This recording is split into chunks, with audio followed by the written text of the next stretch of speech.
Well, hello. Welcome to the sermon you're not getting this week. Today we're looking at James chapter 5, verses 7 through 10. Be patient, therefore, brothers and sisters, until the coming of the Lord. The farmer waits for the precious crop from the earth, being patient with it until it receives the early and the late rains. You also must be patient. Strengthen your hearts, for the coming of the Lord is near. Brothers and sisters, do not grumble against one another, so that you may not be judged. See, the judge is standing at the doors. As an example of suffering and patience, brothers and sisters, take the prophets who spoke in the name of the Lord. Here ends the reading.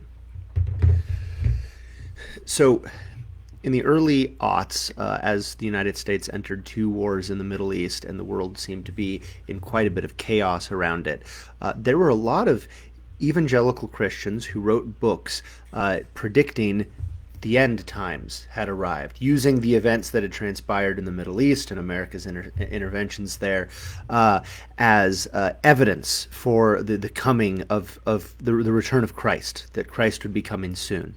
There was a lot of different interpretations. They didn't all agree with each other, but they flooded the field with different ideas relating the current events to the end of the world.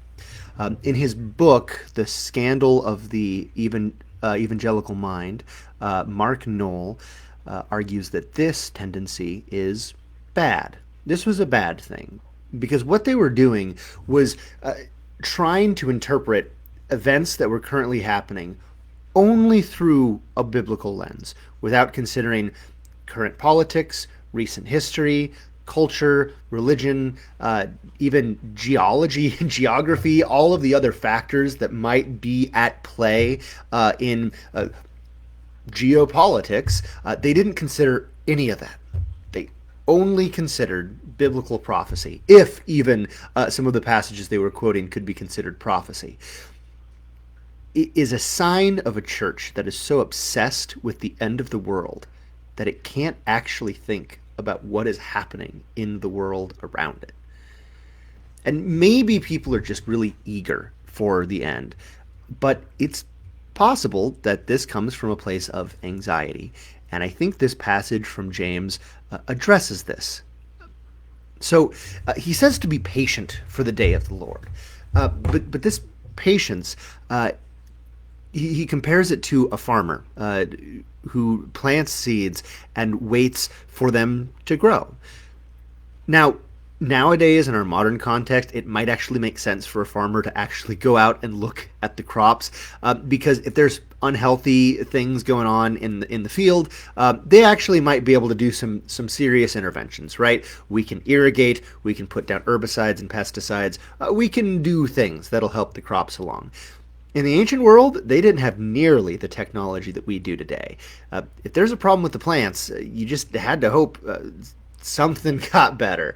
If the rain didn't fall, you probably were out of luck. They relied on the cycles of nature, on the blessings of God to get those plants to go. But it would be strange to imagine a farmer of the ancient world going out and staring at the crops. Of course, they might have taken pride in their work and they might have been filled with joy at seeing things grow, as many farmers and gardeners are today, I'm sure. But I doubt that they anxiously stood there hoping that somehow by watching the plants would grow better or faster or healthier. It's kind of absurd when you think about it. And James points out the same absurdity in our obsession with trying to find the end. It's not up to us. It's out of our hands in the same way that the rain is out of the hands of the farmer. It's not for ours to decide or control. And I don't think it really does us any good to look at current events and anxiously wring our hands over does this mean that today's the day, or tomorrow's the day, or 3 months from now is the day? That's not the point. Not only does James say that it's like a farmer just letting the rain happen and being patient and waiting for the growth, he also describes what we're supposed to do in the meantime, and that is don't grumble at each other. Just be nice. Be decent people. And I think that's a much better way of living in light of the end times. Because sure, the day will come, Jesus will return. And it could be 3 days from now, and it could be 3,000 years from now. It's not ours to say, it's not ours to plan.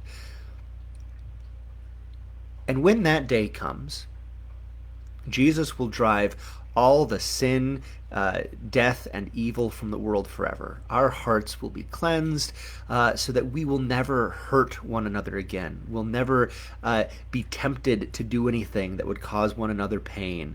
We won't cause one another suffering in any way. We won't hurt ourselves. We'll be liberated from pain and sorrow.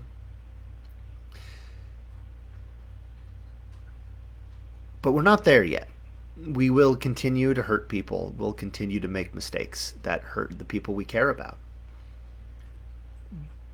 But what we can do now is live into the love of the kingdom. Don't grumble at each other. Be kind. Be forgiving. Show love and mercy and grace.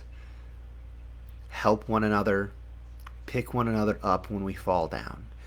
We can do that now.